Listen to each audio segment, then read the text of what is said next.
Oh, hello. Hi, how you doing? It's me, it's Paul Carpenter. This is episode 15, and it's also with Brandon Margolis from Pro Coverage Group, and it goes something like this.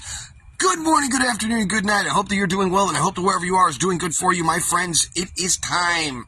It is time to have another one of these fun conversations. I'm enjoying this, by the way. I've been doing this now for 15 days straight. Wow. Each day, somewhere in the range of an hour to 3 hour phone call. Wow. I mean, it's pretty intense if you think about it. Now, I am going to be bringing on a friend of mine. His name is Brandon Margolis, and he should be joining us here in a second. And if you are here, Brandon, there you go, he's here. If you are here, Brandon, and you are with your computer, click off of your computer, go on with your phone. It's the only way that you're going to be able to do a interview style one-on-one with me. If for some reason Facebook doesn't allow you to jump on with your laptop or your computer or even your somebody tried it yesterday with like an iPad, and that didn't work either. So it seems to be like only a cell phone thing. There he is. He has jumped in. I see him now. Let's bring him in. Brandon Margolis, episode 15. I'm super stoked. Here we go. Oh yes, we're doing it. It has happened. There he is. Yes, sir. This is episode 15. I've mentioned it already like 5 times. I'm so excited. I'm with Brandon Margolis, a friend of mine, a business mogul, an insurance guy, a father, a pretty heavily religious type character in the sense that he's does the effort that most people don't do when it comes to going to like being involved in the community in your synagogue or your church or your mosque or whatever. He's one of those people that is like fully invested in that. So that's the little intro. My friend Brandon Margolis, if you would not mind, please fill everybody in who's never met you before. Tell us a little bit about yourself, where you come from, who you are, and the things you'd like to talk about today. And I'm excited to hear them. I'm not sure I know exactly what direction we'll go in because it's always a good time, but I thank you for having me. A little bit about myself. I grew up in Long Beach, Long Island. I grew up definitely not observant in any way, shape, or form. I appreciate all the accolades that you attribute to me, but I don't know if I'd attribute them to myself. I am a father. I am a business owner. I've had some successes. I think I define myself more by my challenges than I do by my successes. I think I'm way more concerned about hopefully getting back on track more often than I fall, and hopefully being more purposeful in the way that I do that going forward so I can have larger strides and help other people have larger strides.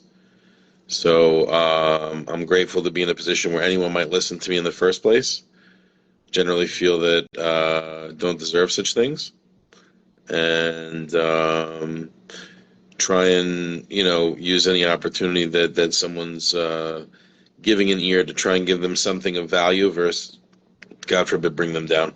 So that immediately brings me to like the first question, and a lot of people. And I just had a great podcast yesterday with a guy named Jay Reckless who has his own podcast. He's done about 74 episodes, and somebody had mentored him and said, "Hey, I really like your energy and your thing, and you need to go do this over here and start making a podcast." And he's done really well for himself, but it all started from this place of fear on some level. And I hear you say things like, I don't feel like I deserve this. And I wonder, does it come from a place of somebody who works really hard, and it's being said in the most uh, sincere, non-egotistical manner? Like that's where you're trying to come from. It feels like, right? Because when you say like, Listen, I don't deserve. to call it what it is, I don't feel that I've fully aligned all of my potentials with and values with my practices yet. And so, as a person who's fallible, whether you want to say that it's just, I guess maybe that's one of those things that holds me back, or whatever the case may be. I Right, feel which it's most, was my I feel it's next most question. important to be honest with people and to be honest with myself. And I'm not into ceilings and floors. I don't like limitations up or down. So again, I'm confronting time and again that I have self-limiting beliefs, and that as much as I'm a source of, excuse me with all my but as much as I'm a source of inspiration for other people and showing them how to not be limited, of course, I obviously suffer the same way, and so I'm just loving engaging people people have more to bring to the table than myself. A lot of professionals, watching their materials, absorbing their materials. I'm grateful to be a person who, like, when I watch something, that I absorb it very quickly and I can apply it very quickly. So whether it be, something you and I, through our conversations, we've looked at. Excuse me, what's her face? Your favorite, your favorite. Whatever. Oh, Cody Cody Sanchez. Sanchez. But no, Yes, I love Cody. it's just brilliant to get people thinking outside of their normal box. If you're going to start to think about acquiring a business, people just don't go through the full thought process from beginning to end. And there's all these hopes and dreams and aspirations that they want to achieve something, and they have so much behind it, right? So it's like when you talk to somebody about anything that they have going on in their life, it's often hard to talk about the specific topic because they're very vested and there's a lot of energy behind it. They've made a lot of decisions there. So, if you can try and come up with some comparative scenario but just apply it somewhere else, you'll typically have success getting through the barrier because you're not talking about the thing that they're dealing with day to day, but you're getting the same information across. But when it comes to somebody's living, it's very, very hard to do because how do you separate it? Right, And it's the it's personal. emotional It's personal. investor. It's a new arena. It's its own arena. Yeah. So you got to go through the transactions from beginning to end and see whether or not rubber meets road. Mm-hmm. And a lot of people aren't willing to do that. They're very flighty. It's great to have tools like ChatGPT, etc. But again, if you're not going to, I think, work one section at a time and perfect one section. It's not just going to spit out the whole thing. You have to spend some time process. It's a great tool for processing information, but your brain's better, and you have to really go through that and see what works for you and what doesn't work for you. And I realized that I have really, what I was saying to you before is I have limited my own goals. Right. So It's kind of crazy. that was the next part of my question, was when you said you have limiting belief systems. My question to you is it not also a form of like going to the gym? Like that's the thing that you can do, like build that muscle so that you're not doing that anymore in your life, right? I mean, and are you attempting to do that? And if so, what Yeah. are you using in your life that helps you or is helping you now get to that next mode of thinking? We already mentioned Cody Sanchez. I know that you and I like to watch Alex from Rosie as well. What are some of those things that Mosey, yeah. what are some of those things that are things that help you, because it also let us before we go there, let's caveat with. I didn't implement any of this stuff until recently. This is actually like taking things to the next level. It's almost like ignoring everything that got you here. And I think that that's really one of the things that's difficult for a lot of people. So I think the tool that I have that I'm now implementing. If I mean, look, everything. If I could go back in time, I would do it differently, kind of a thing. Um, the school of hard knocks can be planned at a lot of times. You don't have to take it on the chin so damn hard all the time. If we utilize a schedule with intention, which is crazy for me to say because I hate schedules. I hate schedules. But you do and you don't, right? Because I think what it comes down to is you don't like schedules when it's not something that you feel is part of the process that you need. For instance, you love the schedule of getting up very early. You love the schedule. At least I've seen that you love to get up and you love to go to the shul in the morning and you like to do the prayers. I have found the times in your life, I've seen it, where you are gung-ho about it and it's a positive, uplifting process in your life. Yeah, and you do it because you do it you do it on some level to be what's that? I'm waiting to hear why you think I do it because I don't know on some level. Yeah, I feel like on some level you do it because it's a process in which you know that you're giving thanks for another day, but you're also kind of connecting in a way where it's like, yo, this is my way of starting the day. You've even said it to me before. Like, how can you start your day without going and saying hello to your dad first, in essence, right? That, hey, man, I'm cool. I'm going to go to work now. I'll see you later, Pop. Right. And then you move on and you go do your thing. That's a little bit more in line with what I'm talking. I mean, it's about recognizing the essence of what the day is. I may strive for. All right. So one of the things that was most impressive to me in regards to Judaism, living this life, etc., whatever you want to talk about, was the first time I was exposed to the concept of kedusha or holiness, tahara, to actually be pure. It doesn't exist in the general world. It's not a thought process to be spoken of. And so when one first gets an appreciation for this is pure, this is not pure, and that pure is this thing that exists because it's not the other things. It's not the other things.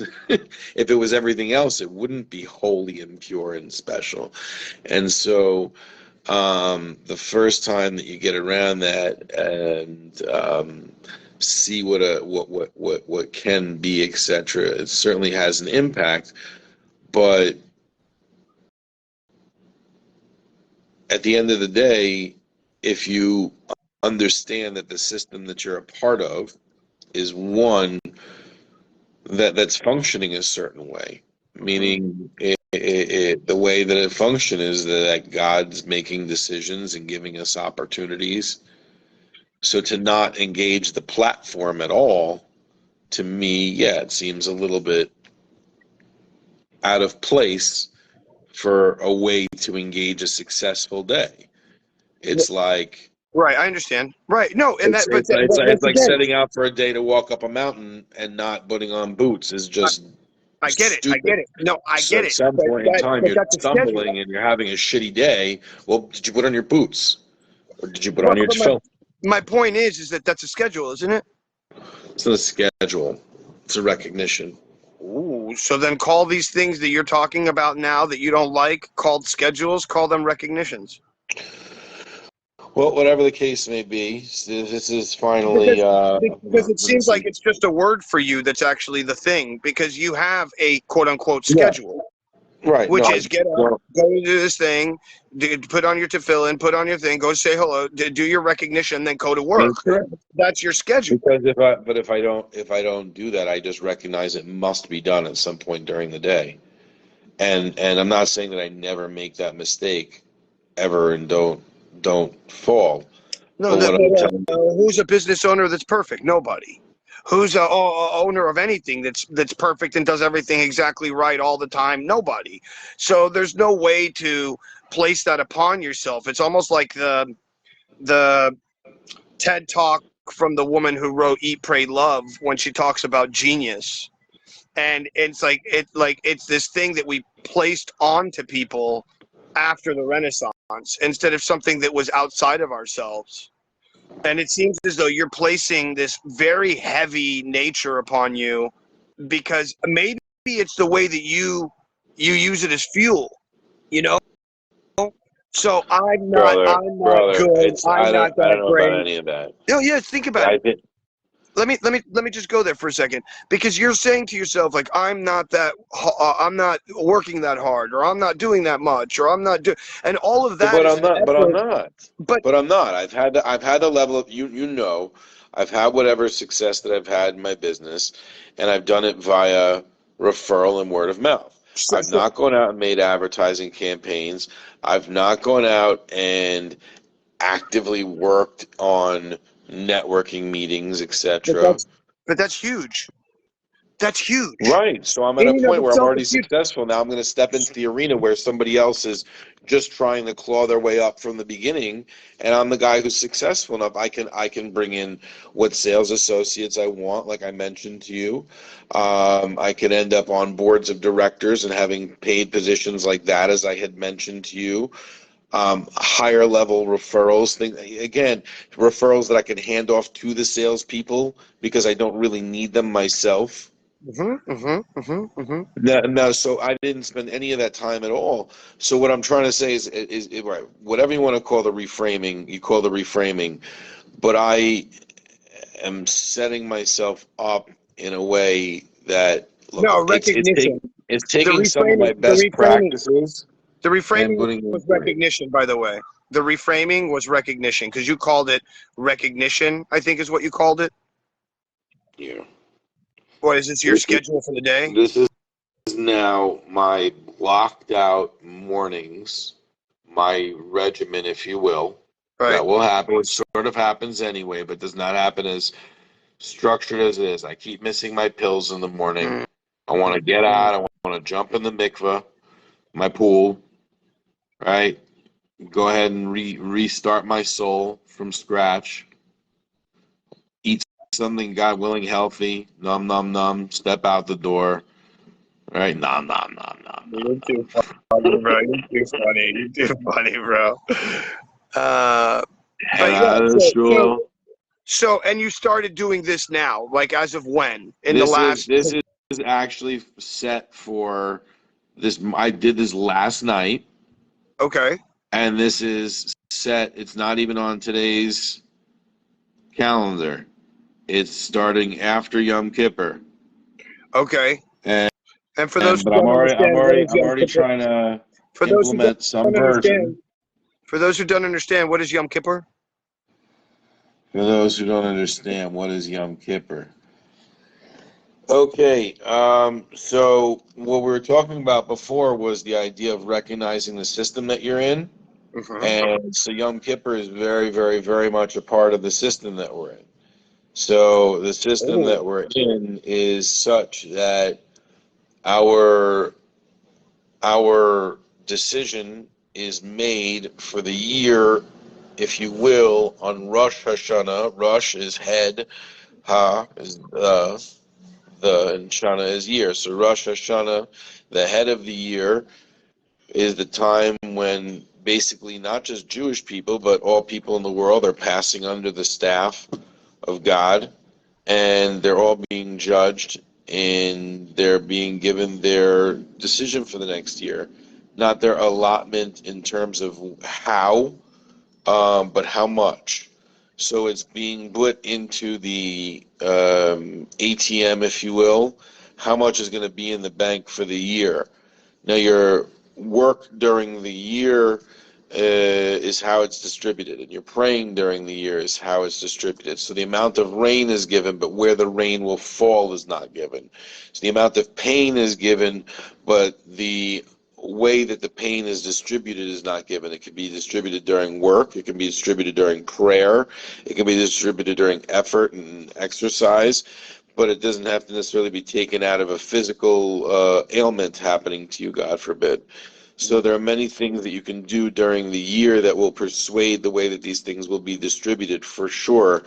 And specifically during this time, the things that you can do, as it says, are teshuva, tefillah, tzedakah, which mean returning. Teshuva is like returning to your essence and understanding that you're connected with God.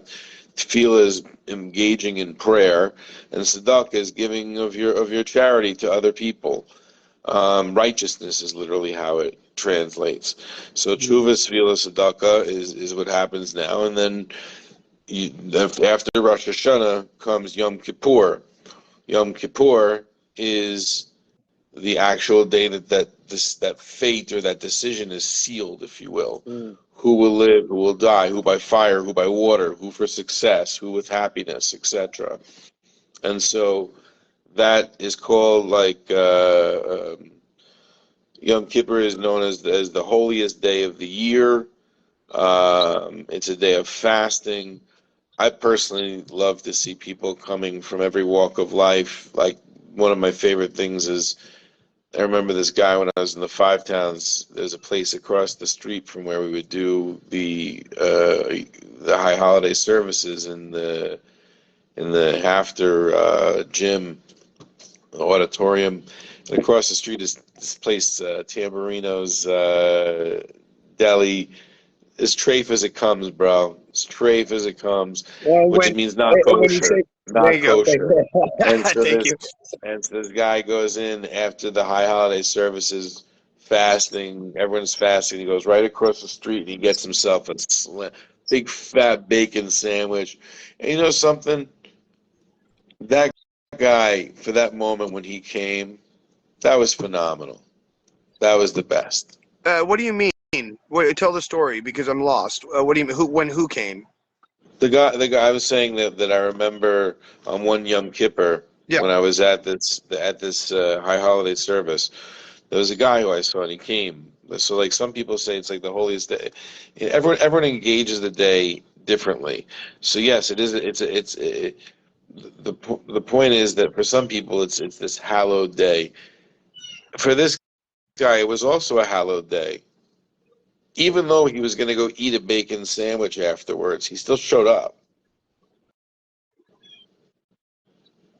He knew that he was going to be imperfect, but he still showed up. He made time for it. So then, because it was important to him. I think that right there is the crux of the conversation for everything that we've talked about so far. Isn't that kind of you? Aren't you kind of the guy eating the ham, cheese sandwich, whatever? Aren't we all, on some level, the person who's eating the ham, cheese sandwich? I'm not supposed to do this, but I'm doing it anyways. Hopefully, and it's not something that's necessarily. No, I'm not. I'm the person who has, I guess, a little bit more of an understanding that I can't eat ham outright. I would find that very difficult. Right, but you're also the guy who, during the conversation, maybe I enter other realms of play. So just because I have an understanding on one thing does not mean, but that doesn't. But what I was going to say is that means I'm engaging in the fight. That's all a kippah is a recognition that there's something above you, and you need to continue to engage. It's a recognition that. Yeah, but I mean, isn't that a superpower in and of itself? Like, isn't that right there the ultimate superpower? It's like I'm constantly asking even though I may be doing good, and even though I may be doing righteous, positive, beautiful things in my community, I'm still questioning the actions of what I'm doing. Like, isn't that like the superpower? Like, that sounds like the superpower to me. I guess, but you're supposed to. I mean, that's Chabad Hasidus. That's Tanya. What you're mentioning, it says in chapter 1 that even if the whole world views you as a tzaddik, meaning a righteous person, you should view yourself as a rasha, as a wicked person, right? So this now, but you have to understand that But it doesn't end there. Hold on, let me Doesn't finish. end there. I know, let me finish real quick. But having that small piece of information now helps me, and probably everybody else, understand your behavioral pattern that you're trying to overcome. Because I don't know if I'm worried so much about a behavioral pattern that I'm trying to overcome as much as you're trying to diagnose a behavioral pattern that you think you see. No. You mentioned it to me. You said, I don't believe that I'm worth a certain thing, and that I'm trying to change this mental process in my mind that so on some level, fair, I feel, so fair. this is what I'm trying. This is what I've tried to do twice now, and I'm going to try it again. I would like for you to take the way that you look at your religion and use that as the way that you do your life. Because if you do those things together, then all of the things that you have been fretting about seemingly disappear. Because you're no longer like the schedule thing. You have a quote unquote schedule with quote unquote God on a daily, and you have no issue with that. Although you have this. I'm including my business. Well, no, but it's the same thing. It's the same thing. Wow. In the same way.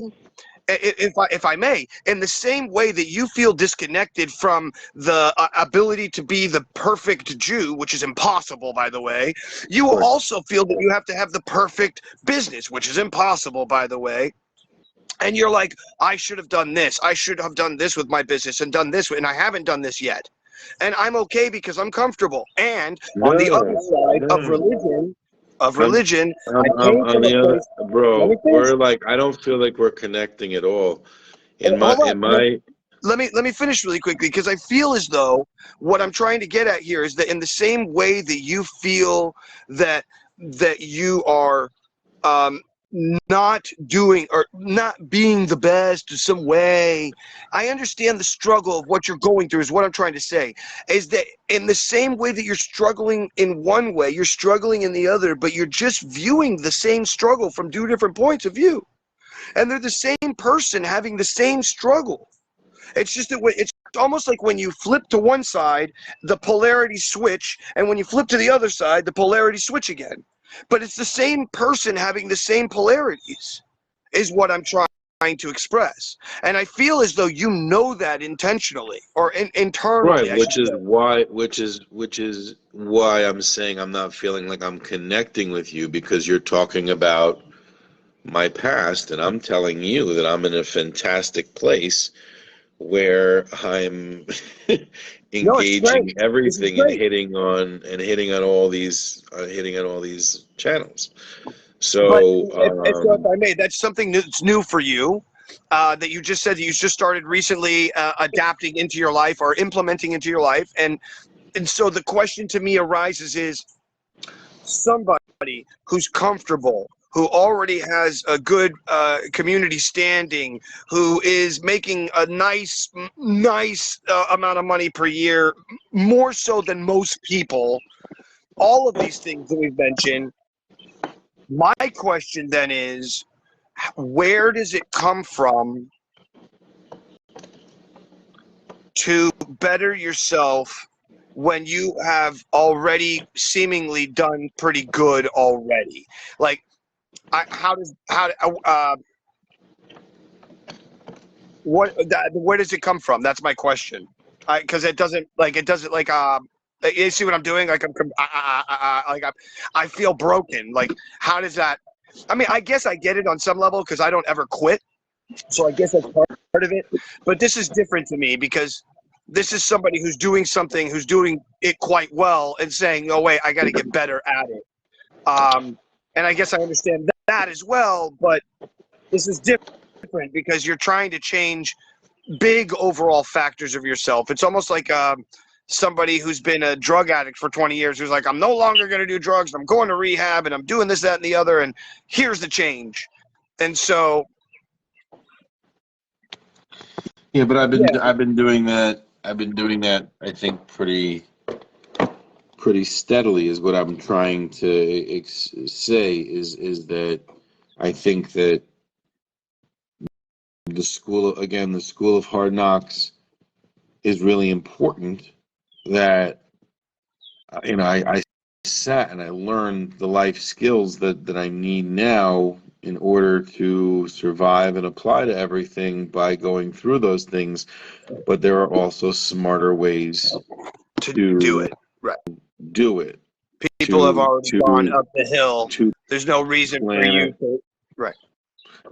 And that again, yes, it's definitely some reframing, but that some of the things that are most again, look, if we're instead of conversating, if we look at the schedule, it actually allows me quite a bit of freedom. I mean, again, look, God forbid I don't make it to the shul in the morning, right? Whatever. I do my thing. I want that time in the morning. I do, right? So that's me time, and I made them different colors. I made the fact that I have to like head out to shul, to synagogue, a different color because that's green. That's go time. I have to actually pull something off outside of my norm. And then I took this other time. I said, okay, this is going to be exercise, or I'm going to bring the girls to school. Maybe I'm going to need to help my wife. Maybe I'm going to need to exercise, but something's going to happen here. So I left variety. And then I said, eat something if you haven't had a chance, or stop here and meditate, right? Because I'm supposed to be working on that in general and just understanding how I'm feeling and where I'm at and centering myself. And then after that time, I have a global, this is something that's, it's key. And this was really like the I guess the changer, if you will, right? Mm-hmm. It's nothing phenomenal, Paul. It's nothing crazy. You say that, but for the person who's depressed, or for the person who doesn't feel that they have an option or a choice, I watched a YouTube video yesterday. A guy makes $4.5 million a year off of YouTube. Out of that, 65% of it is him selling courses. And in the first 5 minutes of his course, he says, everything I'm about to teach you right now, you can learn on Google on your own through YouTube. Yep. There's nothing that I'm about to teach you on this course that you can't learn yourself. People want someone to walk their hand and take them through the hard times. So, it's not possible. All the people that want to get into business with me, they have these great ideas. They want me to do it for them. So then take a percentage of the company. Take a major percentage of the company and say, okay, I'll do the work. 60-40. 100%. You get 40. And so what's the deal? And that's what it comes down to, is figuring out these frameworks. What things are happening on a regular basis that need proper systems, and then investing into them because they're the things that are actually making money. They're the things that are actually falling on the table. So, for example, right, so on the global things to do, right, all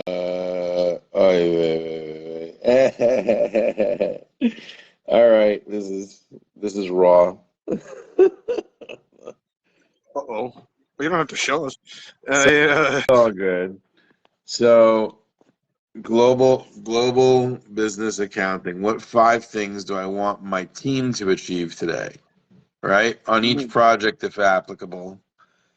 And what 5 things that I need to focus on today for 9:30 a.m. go time, right? Mm-hmm. Okay. And then I'm looking into, so I got to have my goals set up, my long-term goals, my short-term goals, so I got my long-term, my 30-day, my 90-day, and basically what can I do today, right? Right. Mm-hmm. So just to switch that out, because I don't need to have it on there the whole time. I came to the recognition. Look, I was watching this Grant Cardone thing, and he goes, "What would it take you to wake up tomorrow? He's like, if what you're working for isn't enough, that you don't want to, that you're not willing to give up everything. So you're gonna stop smoking weed. You're not gonna hang out with your family. You're gonna have to dedicate yourself to. If you're gonna do that, how much does that number need to be, man? What is that? If it's not a number, what is that thing that would be enough? You're not setting your goal high enough, bro. If it ain't fucking worth it for you to change who you fucking are today, then your goal is poopy. Wow. Like, and it's so true.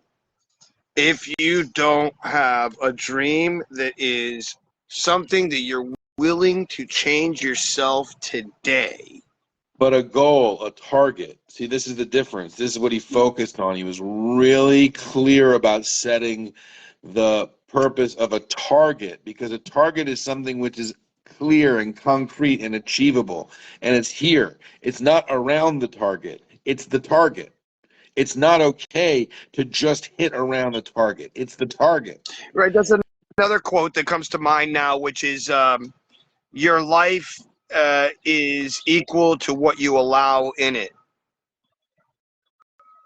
If that helps make it's the same understanding of what you're saying. It's just a very heavy kind of version of that same thing, which is saying, you know, literally what you allow in your life, the way you eat, the way you think, the people you allow in it, the books that you read, the radio you listen to, literally whatever you allow is some result of what you achieve. In this idea of the tahara, the purity that we talked about before, it was saying that to learn that the souls, the eyes are the windows to the soul. You can't like just watch some horrific horror movie and just have it not have. You'll get up, but somewhere like I mean, I saw the Human Centipede. I can't get it. It's not gonna go away. Ever. Not gonna go. Never. Yeah. Never. Never. Clockwork and this and this and that. Never. Right? And it's all good, but like yeah, what we expose ourselves to matters. So my children, my oldest is going to be bas mitzvah soon. She for the first time was in school and somebody came and they were singing a song about cocaine, and I was like, we're not good, not good. Yeah, Hasidic school. And your kid goes to a Hasidic school, You like want to a hear? Watch. like a non. Listen to my gorgeous daughter. Listen, this. She goes, and I was having a hard time with it because of what you're saying. Right. She goes, Dad, a lot of people come here so that their children can get better, so that their children will have better. That's your daughter said that to you. Super heavy, kiddo. Yeah, she's awesome. So she's like, so she recognized that this kid's not coming from that Kedusha at home, and that this is a good place for her. We all And have different cups. We all have different cups. yeah, she had different things in her cup to deal with, and so Man, and so and you know, so. it reminds me of a TikTok video I see. I see a rabbi, and he's telling a story as he's sitting at a table, and he says, he's reading a letter, as a matter of fact, and the letter is, I thought that I had not been able. I wasn't going to be able to do this one thing with my children, which is a very traditional thing to do in Jewish families, which is to sing Jewish songs during Shabbos. And he had never done this with his kids. And his kid was about to go to college, and he was really depressed about it, and he had never tried doing it.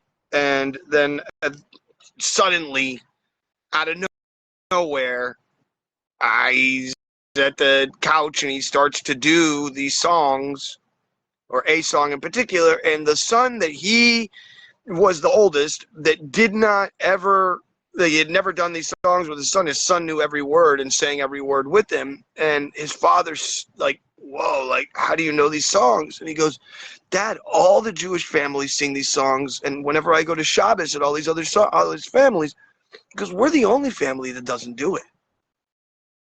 And he's like, oh, ouch. Oh, you got me, kiddo. And then he's like, but from now, but he is, and then they did another song and another song. But that's hard. So, like, okay, first off, No, but what I'm trying to get at here, It's not Chabad custom to sing the songs necessarily on Friday night, but I can associate with that because when I was in 5 towns, I was going to other people's houses. There was all people who were able to sing these things, and so I have some more familiarity with it. So, like, I know what I'm missing, and I know that I'm missing, but I'm not able to do that. I happen to like nigunim, well, which are wordless melodies, because then I can participate immediately. So that I ya ya sure. ya. You're just in the melody and you're enjoying Yeah, it the song. doesn't matter what the words are. The neshama, the soul gets connected. Sure. And what I was getting at more so, I think, was a little bit of like the last couple episodes that I've had, plus this episode, which is it doesn't have to be perfect. Just go do it. And No, it doesn't have to be perfect, but you know what it should be? It uh, should be what I'm trying to add to it is it doesn't have to be perfect, but what it should be is it should be intentional. And that's really what I'm getting out of this is that specific time, the fact that see, I hated doing this, but it's not so crazy. If I want to be a billionaire, then which is what it would take for me to stop everything, it would need to be massive, not for me, for the effect that I could have for the community, for the world at that point in time. If it would mean enough to me at that point. Anyway, so but to do this 90 day, and you're saying, and that's for anybody who's listening, right, or watching here now or later. It's it's hard to to put say that yourself out of the way. no, it's fine. But what I'm trying to, I want to, bundle it for everybody. And on some level, what it's saying is that exactly what you said earlier is that if you're not willing to change aspects of yourself today for whatever it is that you want, then you really don't want the thing that you want. You're just having wishing. You're wishing for things. Because the truth is, you don't have the thing you want because you are the person you are today. And that's not a negative upon who you are today. It's just saying that the person that you want to be is not the person you are today. And if you want to be that person, then you have to change aspects of yourself to become that person and to have those things. And so I think that I could be wrong, but I believe that that's the crux of what you're saying. Yep. I would say in a nutshell, that's the crux of what I'm saying. And that, again, look, for everyone it takes a different form. So like right now I've been talking about the specific form of setting a schedule being my enemy or whatever, but like everyone has a different enemy. Sure. And everyone has a different thing that they need to address right now at this moment in order to get themselves to the place that they need to be. But I would say that allotting a set time for things is huge, meaning that I learned what I learned about Judaism because I said I was going to learn at least once a week, and then at some point in time it became 3 times a week. So that like that hour adds it adds immensely, and quality versus quantity and so on and so forth. So like I went into a mortgage industry and I had that experience, but like if I want to get into real estate and I want to get into investing, I may realize that I need to spend some time learning the literacy about loans. I may need to spend some time about the literacy of forming corporations and how the contract actually is going to look, and what do I need to address, and what is remember you and I sitting down at one point in time and just figuring What out, exactly am I gonna do? whether Right. we So want like to trade equity versus you want to have salary versus you want to, I mean, you have to understand what structure works best in which cases and why and when and what's worth your time. And it's so easy to chase so many things. You and I have spent so much time working on so many things. I think the point is, again, to work on acquiring assets. I think that you're your biggest asset, and that if you're in a healthy, good place, that really makes a lot of sense. I think that that we spend money, chasing bull crap, and a lot of what I learned is, if we spend more money on our systems to simplify our life, to simplify our businesses, to simplify our efforts, that's money better spent. That's Mhm. time better spent. Mhm. Putting yourself in a better headset so that your engine works better, Yeah. Yeah. better time spent. Right. Yeah. No. It's what can you do if you're broken? You can't. You can't do anything. And you have to be and that I think is the same statement is like before you help somebody else, you have to be in a place to be able to do for yourself because you can't do for others and keep doing for others and not in some way build for yourself or build yourself in some way, shape, or form. Because what are you giving in the end, right? But If broken, you're well, broken if you're pieces. broken, or if you're on the off the path, like they say, if you're on a bicycle, you're veering all the way to the left. The only thing you can do is veer all the way right, and you're gonna center out again. You're gonna need to center out again, Right. but gotta veer. You gotta veer in the other direction completely. Hmm. Um, is what's gotta happen. Paulie, can I make you a suggestion? Sure, of course. I'm all about them. Um, I love your content. I love what you're doing. I love that you're working on this. I think that maybe so that you have time to prepare for everything. I know you like to do them daily, that people value things more when there's in scarcity. And I think that maybe doing a Tuesday, Thursday, So or a there's a Wednesday, there's a process to or why I'm doing it. yeah, So the one of the processes is I watched a YouTube video on creating a podcast, and one of the you need a things they lot said, of content. I know you have a lot of content, and but go ahead. so one of the big things was you're really not going to get noticed until you have about 100 videos. And I had this thing that I made, which was the 365, and I went live Sure, every day. sure, sure. And then on top of that, I went to this event about 2 weeks ago where I did a lot of plant medicine and had a very heavy, Yeah, you beautiful told me. process. And I met this woman there, and she said something to me that kind of hit home, which was like, "Yo, I've been It following started you." like, yeah, man. No, she came up to me, and mind you, I'm at an event that I don't know anybody, and she's Sure, like, "Yo, sure, you're this sure. guy, and I know who you are, and I watched your videos, and you stopped You told making me them." this. You Right. told So, me this. that's another reason why this is being done. So for me, I feel as though, yes, it's very heavy, by the way, to try and do a show every single day that's an hour, 2 hour, 3 hour long. It's not easy. But, No, of course not. but there's something that I think that is like, it's almost like the guy who took a photo every day for 365 and then puts them together and stitches them and says, "Look Sure, what it I was a did in a year." fucking major pain in the tuchus while he did it, but then at the end of the day, he's got this beautiful collage of photos. Yes, I So understand completely. in essence, that's what this is all about for me. I'm trying to. I'm not even saying I'm trying. I'm actively searching through my friends list Mm. of people that I've met, and I said this yesterday. It doesn't matter who I bring on. Uh, you are going to end up meeting somebody who is dynamic, who is like out there, who thinks differently, who is even if they're like you, that has done quite well for themselves, has a business. You didn't do it normal. You know what I mean? And so like I want to on some level show that what we think normal isn't normal. Like what we think is like because a lot of people have this like Right. I'm So supposed to do somebody, right. I had a I'm friend, he supposed to hit wanted these to, marks in life, right?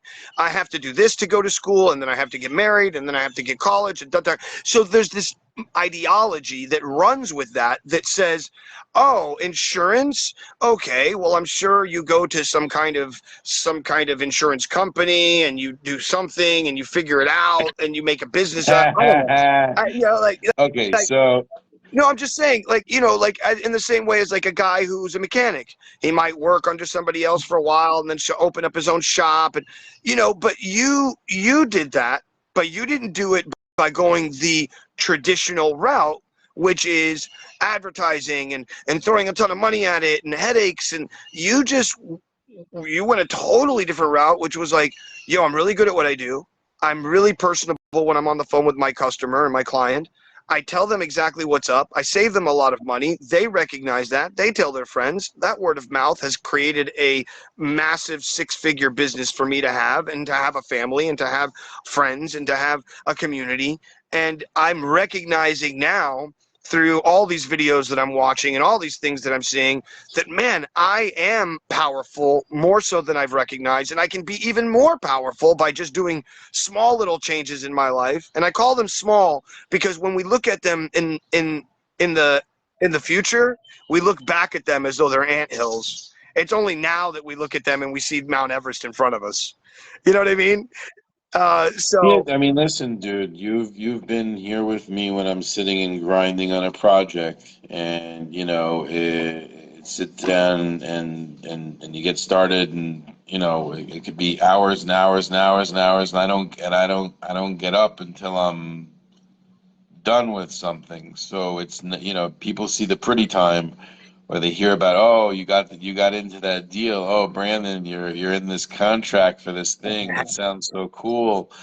But how many hours do you grind to make sure whether or not the math is going to add up, whether or not the industry is going to add up, whether or not all the details involved in the matter, um, how to structure things to keep an investor safe, how to hear what the investor wants to hear in the first place, what to understand what they're thinking, to give over their money. I mean, they want to be purchasing assets, for crying out loud. They have money. They don't need to be purchasing a headache. They want to right. purchase assets.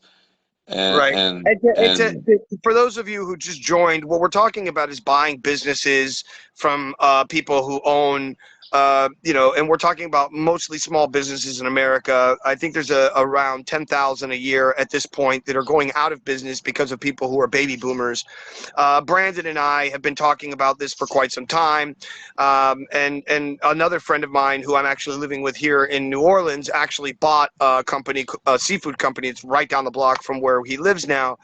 And it's all based on this idea that you can, just like buying a home with no money down, you can buy a business with no money down. But the way to get there is much harder than, of course, the guys on the internet make it seem. Oh, you can buy no money down. It's really easy. Just come to my seminar, pay me $300, and I'll teach you how to do it. You're like, okay, and then you get there and you find out that, just like Brandon is saying, it's months and months, 8 months, 9 months. I think you spent just on the land no, deal that you were with. no, Yeah, bro.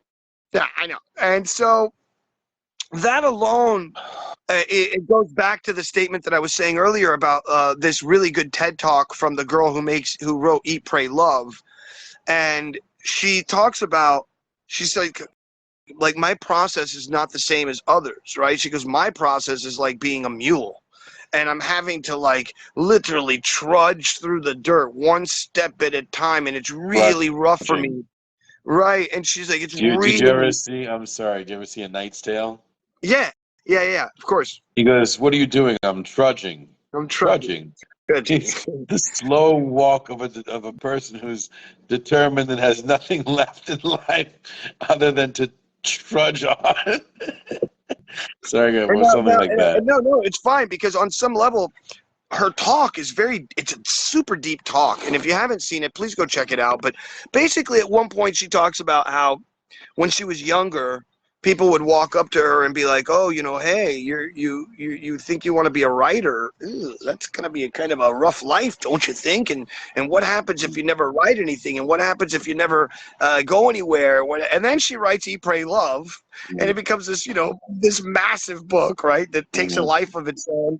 And then people are like, "So, what's it feel like having the best thing already out of you? And what's it feel like being at this level and not being able to put out another book that's going to be just as good as that one?" And she's like, "Listen, if I were to listen to everybody else's thing, I wouldn't have done any of it. I would have never done Eat, Pray, Love. I would have never written this book. I would have never done right?" And then she's like, and she's talking about this idea of genius and how, like, where does genius come from? And when you take it back, you go all the way back to Stoicism. Genius was something that was outside of you. Genius wasn't something that was put onto you. And so genius was like this extra beautiful thing that would come and help you complete the painting or complete the piece of art. And that way, if the piece of art wasn't that good, she says, you could look at your genius and go, "Hey, look, you didn't come to work. What the hell happened?" And if it was great, then you could also say, "Well, it's not me, it's my genius that helps me make this so much better." So that in essence, what it does is it stops you from having the weight on your shoulders. And that process of thinking that she talks about in this TED Talk is so wonderful. She even talks about how very famous singer songwriter Tom Waits. She talks about the story where he's in a car and he hears a song coming in the wind, right? And he gets frantic because he can't find a piece of paper and a pen. He's in the middle of a highway. It's traffic. He's like, "Ah, shit," And he says to himself that at this point in his life, he stopped and he looked up in the sky and he's like, "Bro, can you not see that I'm driving right now? And if you really want me to have this song, then come back to me at another time. And if not, then go give it to somebody else like Tom Petty and the Heartbreakers. Because I can't do it right now. I'm not that conduit right now. I'm doing this right now." And there's something powerful, super, super powerful about being able to disconnect yourself from the essence of what it is that you're trying to create by saying that the essence isn't of you, but something that comes to you and something that you accept. So you have boundaries upon your own art creation. It's Bro, so beautiful. I haven't tripped in too long. Man, listen, it's not me. You're somewhere. You're Go somewhere listen to the else. TED I Talk. have not had hallucinogenics in nearly as recently as you have, because I'm fucking here 5-10 minutes later. Like, when are we getting back to Earth? And But Tom really, waits in a car. no, And there's a really good idea there. hey man, There's a good idea there, man. And the idea is that in the end, the thing that really matters is showing up. And that she talks about that a lot. And she says that, look, in the end, I came and I did my job. And she talks to her genius and goes, "I did my part for today. I showed up. I'm sitting here mashing away at these keys, and it may not be pretty. It may be ugly looking right now. So whenever you want to jump in, let me know." look, You know what I mean? it was exactly, it definitely, people get caught up in the pain and the struggle and the hard time. And that's what I was trying to talk about before all of this high level shit, is breaking it down to the more bottom line, getting it done, which is, for most people each day, how many times have I talked to you about this concept of afterburner hours? So even when I didn't have a frame of reference where I'm putting in a schedule during the day that I'm doing specific goals set, whatever. I'm going to push off all the other things to somebody else. I'm going to spend the money on that person who's global to send it. Before I got there, I said, hey, after I do my stuff, now I have to first start doing my stuff. There has to be like some other time It's like going to the because gym. I've said it 1,000 times throughout this conversation. It's like going to the gym. It's like having a coach when you go to the gym when you first start out because you don't know how to use the equipment. You don't know what weights you're supposed to use. You don't know what you're supposed to eat. It's a process. It's like going into. It's like I want to be a magician. Well, okay. Well, what kind of magician? Stage magician, close-up magician, mentalist. Do you want to be a hypnotist? There's a lot of like realms of magic. And then do you want to just do handkerchief magic, paper money magic? Like there's a process. And then once they say yes, okay, here's 1,000 books on paper money magic subject. Have fun. And it's like the person's just going to look at you and like see a mountain in front of them. And that's exactly what you're seeing right now. And that's why I say you see it as a mountain today, but it's an anthill tomorrow. I don't see it. I don't see it as a mountain. I'm telling you, I have a clearer path. Bro, I think maybe I'm not talking about you. I'm talking about in general because we were talking about people in general and how what stops them. I think it's really important to break it down into parts, and that's what I've tried to say a lot. Now again, and here it's more global, but for the average person is just sitting down and taking a piece of paper. How many times have I said? One of the best things my dad taught me is when I say down here, I mean, this is me. Here's my goal. What the heck is along the way? Like literally take a piece of paper in front of you and put the goal in front of you far away and say, what does it look like to get there? What do I think it looks like to get there? I don't actually know because I've never gotten there.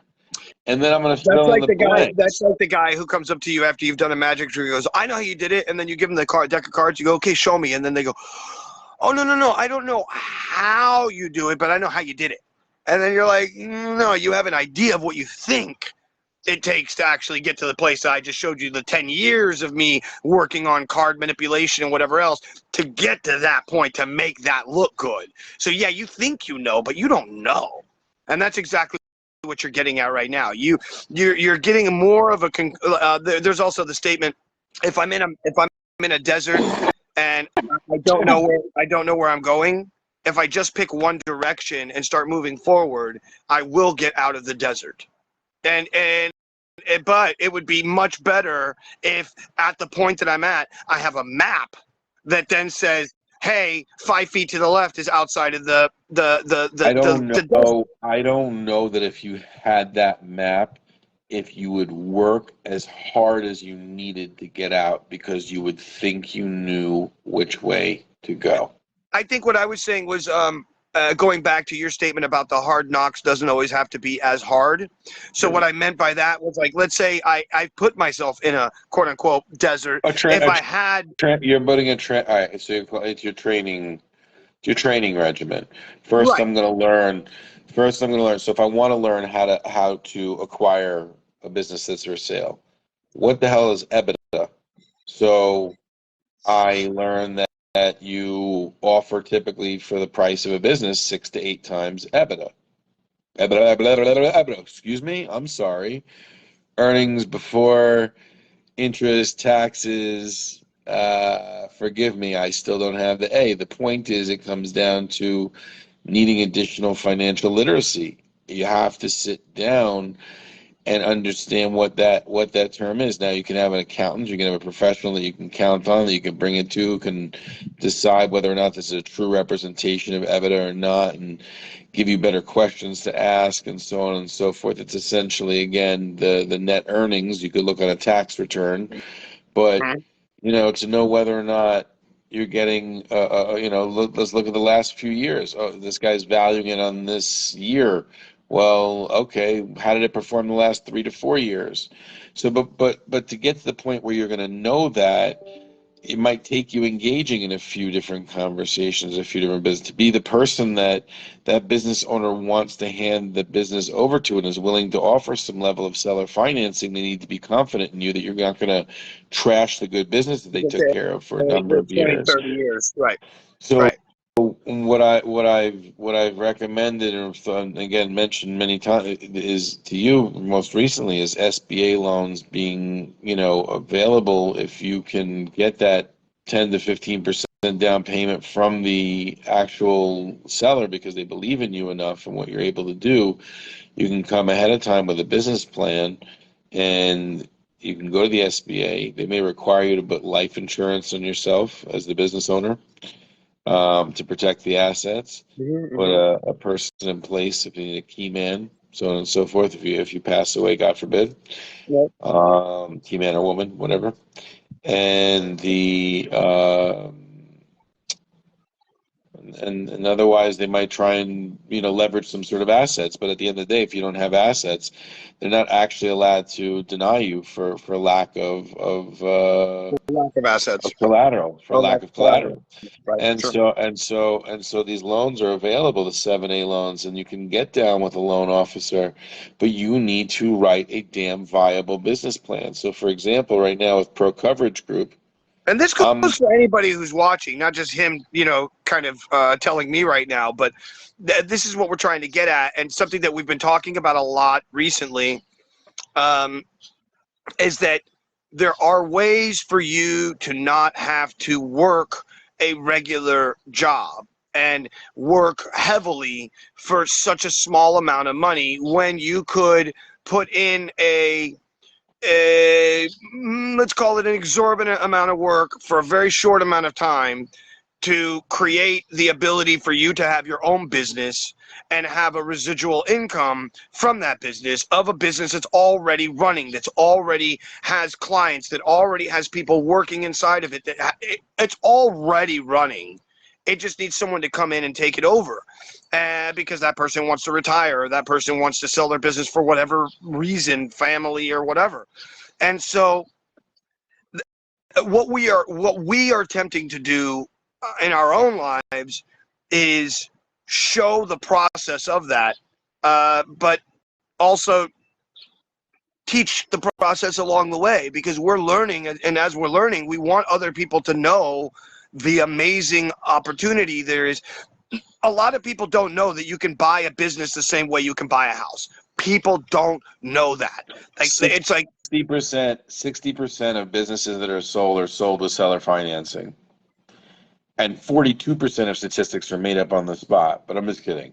But 60% of businesses that are sold with seller financing in some way, shape, or form. Not outright seller financing, but whether it be a portion, the down payment, the whole thing. It doesn't much matter. There is a substantial portion. So for a lot of sellers, maybe they'll say no at first.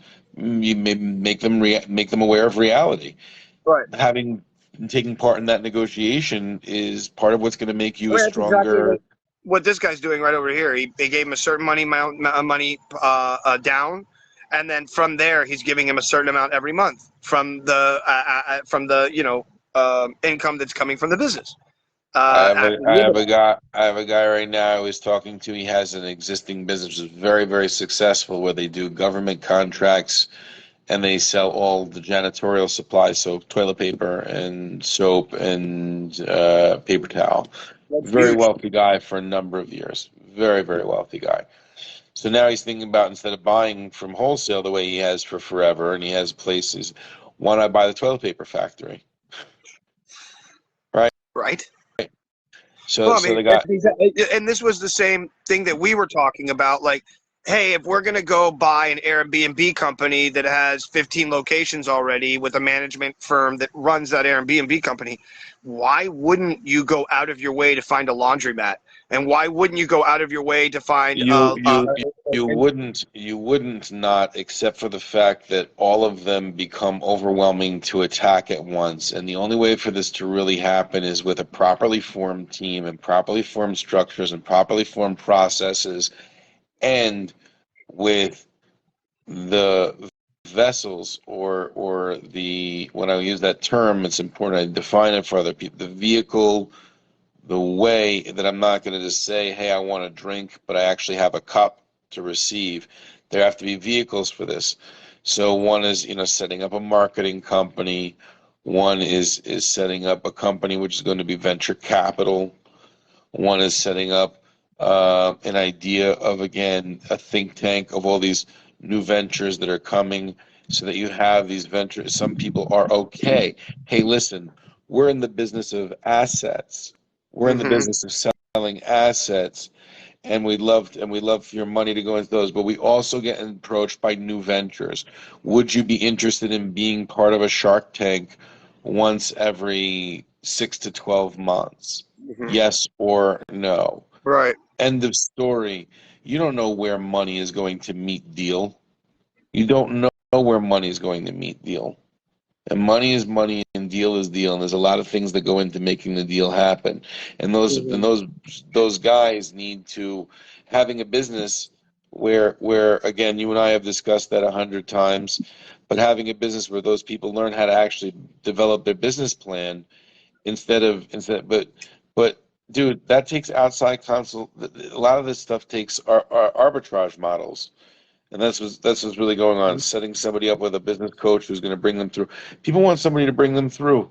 And you know what? They should invest in themselves. Just like I said in the beginning of this conversation. If you need someone to bring you through, you need to hear it from somebody. You need to see it from a face. Okay. Somebody It's who's worth done it. paying for. It was Listen, worth there's no paying for. right. You just know. But let's put that back out there again. A, could you do this on your own and learn it all on your own Fuck and do yeah. it all on your own? Yeah, 100% you can.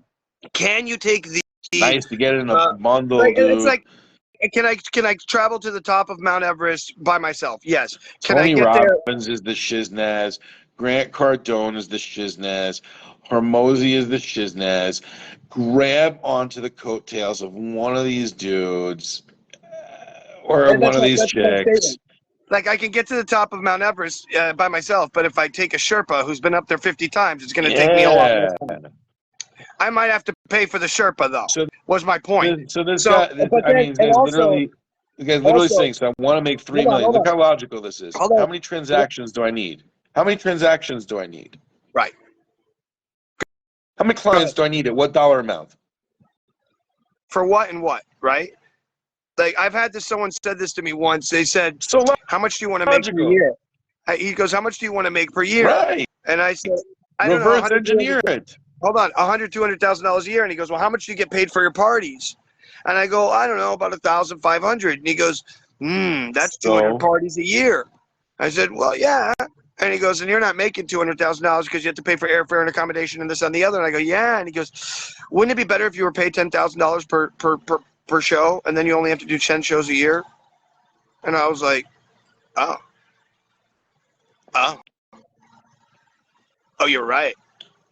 Because then I only have to work like 10 right, but you have, days. all right, but Paul, But so realistically, right? So let's talk about you. How about, okay, hold on, we can add this on to the list because we're going to be playing with click funnels like it's nobody's business, right? So why don't we have a mentally hip, right? A mentally hip for your bookings, and why don't we? You're on mute, buddy. You're on mute. are you talking about a click funnel for mentally hip? Yeah, bro. Yeah. And hip tones. So I And hip just tones. What happened with hip tones? Your boy didn't come through, did he? Right? know everybody that I talked to about it told me the reality of the issue, which Which was that was none of it's proprietary, and so anybody who has any amount of internet knowledge could just go out there and immediately create the exact same thing with no issue so whatsoever. that's in most arenas. Yeah, but And so uh, that's another business reality that people have to realize. Okay, so I came up with a game. I came up with a game. If somebody's going to knock it off and market it better, so be it. Remember, Right. Grimsky? Right. Grimsky came up with, when they had the fidget spinners, he came up with a fidget spinner dreidel. Yeah. People started doing fidget spinner dreidels. This is what it was. Whoever got market share got market share. Your Right. market share has to be worth it. If Right. it's not, if it's a not protectable idea like that, it would have to be worth it. But again, those are the kinds of things that you're starting from. I mean, there's tons of ideas like that, and I have tons of ideas like that all the time. So I mean, it's like, um, Well, the thing is, if you have the vehicle to do it, the idea is that you should be testing some beta. yeah. I mean, right now, Pick one idea and test some beta, and if it's getting clicks, then keep moving. Right. then Yeah. So then that's it's, why. That's why. And I if also just finished writing the it's not book. getting clicks, it's not getting clicks. But Well, if you find something that's getting clicks, what? right. So I recently came and finished. Well, I still have 11 sub chapters to finish, but I finished the 52 Laws of Magic, and it got edited by somebody who edits magic content for a very famous magic company, and he did that for me. So I have the book done. It's over 185 pages. It's a heavy book, and I made a real book. Like, I mean, I used obviously ChatGPT, but I spent almost a month and a half just writing this book. And then I had somebody edit it for the next 2 months. So I Yeah, have bro, some. I'm excited. I'm excited about it because It's heavy. It's a heavy it piece. was an inspiration for me. I realize that if I'm going to go doing this persona and I'm going to give it out there, I need to have I have what to say, what to add, how to tell it, I have the face, I have the whatever. Thank God, right? I'm going to put together those ebooks. I'm going to decide what my chapters are. I'm going to sit and I'm going to film them and I'm going to have them available so that there's the next step. When somebody clicks here, there's the video already selling. You can only do it once. You can only do it so many times one time. So then I'm going to try my general liability click funnel. I'm going to try my fucking workers' And comp click funnel. I'm you going to have to try think my. that And you have to think that all of this it's not like you're having to film it over and over and over again. Once you Nope. film it once, you're done. And you have a salesman working 24 hours a day for you on the internet. It's there. Well, it's a little bit different in insurance because they have to be licensed, which is actually why I love the marketing firm because, and I'm actually also talking to the same business owners and decision makers. One big circle. Yep. Hey, you need insurance for this, by the way. Oh, and by the way, I do insurance. Right, exactly. And so it becomes one big play, one stop shopping for the No, I person. mean it's like, look, I mean here's your marketing efforts that you make money. Oh, this is a whole world. I never thought of what I was supposed to be doing. It's so logical. Right. Wow, you're a great advisor. Oh, and by the way, that's just my side thing. The real By the way, thing is I this had one over one here. ended. You know. No, but really, for real, right? And then I So, talked to you about your legal liabilities and your actual business, your actual yeah, operations, which is really what's. So I'm excited for what I've been armed with and all the tools that I've seen, and they are easy to implement. And the point is, I mean, anybody can implement them, and I'm going to be working on them without. It's not going to be easy. It's going to be late nights. It's going to be so on and so forth. But what I've done is I set myself up with a really feasible schedule that will allow me to manage that. I feel really in control of the ability to do that. I feel great about the decision of I'm investing in me. I got an office manager who's focusing on global items, etc., for my business that's long overdue. So I've spent so much time focusing on all these other things. I came so far in my other business. I really should have pushed it over these revenue producer for you is huge to get you by. It's different at my stage because I have kids and the tuitions and all the other stuff that comes, but somebody else has their monthly nut. And so that's why my father, again, the waitress, if she's the aspiring actress, she should be going to her interviews during a certain time, but she's a waitress. She has bills to pay. Mm-hmm. So it would be smarter if she could find something that would be more salary wise and stuff. But again, those are the things that keep us afloat in the meantime. And then by staying focused on these global things, having a go time between, it's only going to be an hour and a half of go time. You know what I actually did for myself? It's an hour and a half of go time between 9:30 and 11 o'clock. Balls to the wall, kicking ass, Mr. Productivity on the things that I set goals on, right? So So you're they're not bouncing everywhere. really big. I'm doing the big rocks, not the little rocks, not the little. Then I have an ADHD break at 11:30 because I am gonna fucking fry out, man. Mm. So by 11:30, I said pay bills, read something, take a break, whatever it is you're gonna do, and then from those times on, what the hell happened? I messed something up here.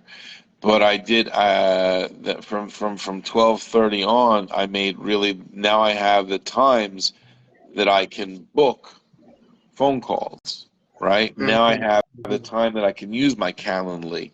Right. Mm-hmm. Mm-hmm. Mm-hmm. Um. This reminds me of Elon Musk. He has everything set up in 15-minute schedules. Well, there goes that. I'm gonna go ahead and take this, and we'll take this episode and end it.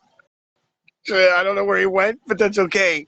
But I think that overall we get a pretty heavy understanding that what we're trying to talk about here is life is hard, no matter what you do. So there's like this thing I've heard, it's like choose your hard. And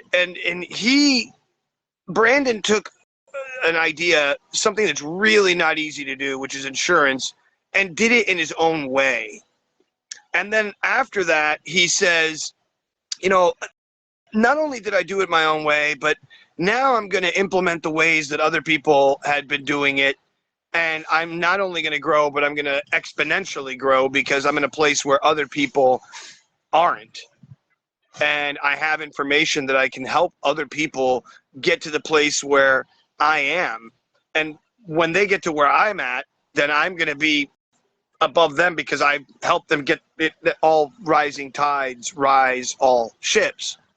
So I think also it tends to say that there's a difference between wishing and truly wanting. I can wish to be a bodybuilder all day long, but if I really want to do it, I'm going to make something out of it and I'm going to do something about it. So,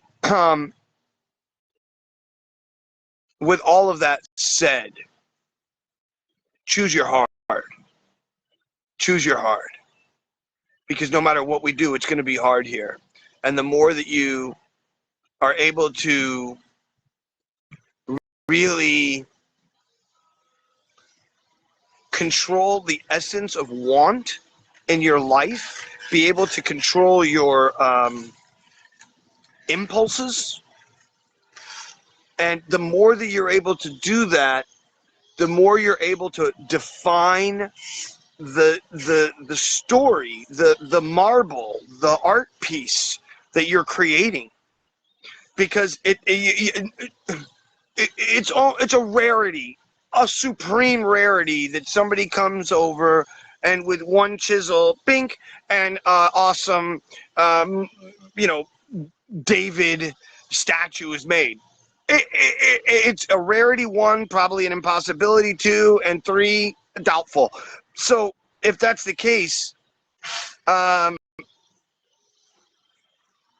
it's struggle, it's work, it's all of those things end up making the piece. So wherever you are on the journey of making your peace with yourself, making peace with yourself, then know that it's a beautiful place to be, one. Two, that any amount of internal want to make it better is actually making it better. We have to psych ourselves up sometimes to get to that next stage of doing. You know, sometimes you're sitting down, you've eaten, and you really don't want to get up, and someone's like, all right, count of three, 1, 2, and you're like, ugh, and you just get up, and it takes that extra thing, person, energy source, whatever you want to call it, where you're psyching yourself to go. And if that's the case, that's where you're at right now, so be it. If you're at the case where you're like Brandon and he's already doing really well and he's psyching himself up to move up to that next stage, so be it.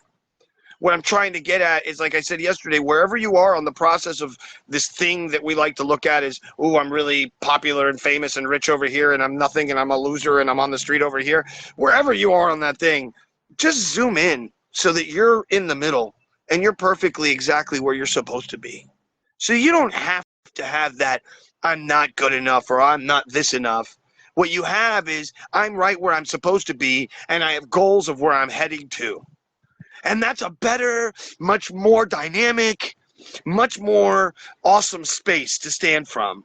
And so with that, my friends, if you would not mind, please go out into the world and do something nice for somebody else. And if you can't, do something nice for yourself. It does start with you. And number two, don't get caught up in all the crazy stuff that's going on in this world, because if you do, then you end up all crazy and angry and doesn't help you, doesn't help me. And number three, if you would not mind, I ask you nicely, share, like, subscribe, send this out to somebody who would like to see it.